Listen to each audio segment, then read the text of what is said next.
আসসালামু আলাইকুম। আজ 29 অক্টোবর, 13 কার্তিক। আসলে সকালের এই প্রাণবন্ত সময়ে আপনাদের জানাচ্ছি দলেশ্বরীর পাড় থেকে শুভেচ্ছা, শুভকামনা। আসলে প্রাতঃভ্রমণ প্রতিটি মানুষের জন্যই অত্যন্ত গুরুত্বপূর্ণ। হাঁটা সুস্থ থাকার জন্য একটি গুরুত্বপূর্ণ একটা বিষয়। এই জন্য হাঁটুন, সুস্থ থাকুন, চিন্তা কম করুন। তো আমরা রয়েছি সুন্দর একটি প্রাণবন্ত জায়গায়। সকালে হাঁটার পরে আসলে বসে এখানে কিছু সময় কাটানো সত্যি অসাধারণ। আমরা এই অসাধারণ এবং অনিন্দ সুন্দর যে একটি নদীর পাড়, যেখানে কর্মব্যস্ততাও রয়েছে মানুষের, ওই শ্রমিকদের। পাশে পাওয়ার হাউস, এই যে পাওয়ার হাউস থেকে শহর সহ বিভিন্ন জায়গায় বিদ্যুৎ সাপ্লাই হয়। আর এটা হচ্ছে আমাদের প্রিয় একটি নদী, ধলেশ্বরী নদী।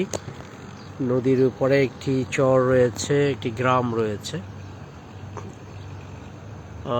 কবির বাসায় বলতে হয় আমার যেতে ইচ্ছা হয় নদীটির ওই পার। আবার এখানে আমরা মুক্তভাবে সাঁতার কাটছে এক হাঁসের এক পাল হাঁস রয়েছে। আর এটা হচ্ছে ধলেশ্বরী নদীর ওপর নির্মিত ঢাকা-মাওয়া হাইওয়ে এক্সপ্রেসওয়ের একটি ব্রিজ। ইতিমধ্যে সূর্যটা উঁকি মেরে তার সৌন্দর্য ছড়িয়ে দিয়েছে, তার যে সোনালি যে জ্যোতি ছড়িয়ে দিয়েছে। আর এই জায়গাটা অত্যন্ত সুন্দর বসার জন্য, আপনাদেরকে যদি দেখাই, বসার জন্য সুন্দর জায়গা রয়েছে। ইচ্ছে করলে সুন্দর বিকেলও এখানে কাটাতে পারেন। তো সকালে হাঁটার জন্য বা এমনও বিকেলও হেঁটে এই জায়গায় আসার জন্য খুব সুন্দর রাস্তা নেই জায়গায় জায়গায়, বিশেষ করে হাইওয়েতে হাঁটা যায় না। পাশে যে রাস্তাগুলো, এক জায়গা থেকে আরেক জায়গায় যাওয়া কঠিন। মানে এই এক্সপ্রেস ওয়েটা কেরানীগঞ্জের জন্য একসময় একটা অস্বস্তির কারণ হবে। কেরানীগঞ্জের মানুষ একসময় অবরুদ্ধ হয়ে যাবে, আর মাঝখানে রাস্তা থাকবে ফাঁকা। কিন্তু পর্যাপ্ত আন্ডারপাস এবং ফুটওভার ব্রিজ সহ সুন্দর সিস্টেম করে নেই। না করার কারণে কেরানীগঞ্জের মানুষের জন্য একসময় এই এক্সপ্রেসওয়েটা একটা অভিশাপ হবে।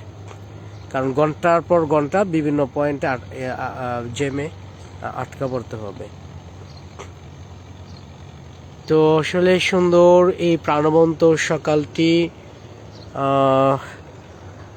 এবং দিনটি সবার জন্য সুন্দর হোক। ধলেশ্বরীর তীর থেকে সবাইকে সবার প্রতি শুভকামনা জানিয়ে আমরা আসলে লাইভটি শেষ করছি।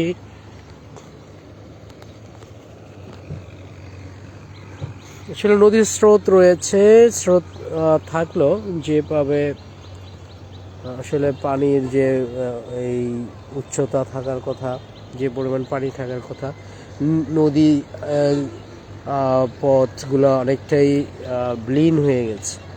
নদীমাতৃক এই দেশটি নদী বাঁচাতে পারলে দেশের অনেক সমৃদ্ধি হবে, দেশের অনেক অগ্রগতি হবে। আর নদীপথে যাতায়াত ব্যবস্থা অনেক সহজ এবং অনেক সাশ্রয়ী। কেরানীগঞ্জ, ধলেশ্বরী, শুভকামনা।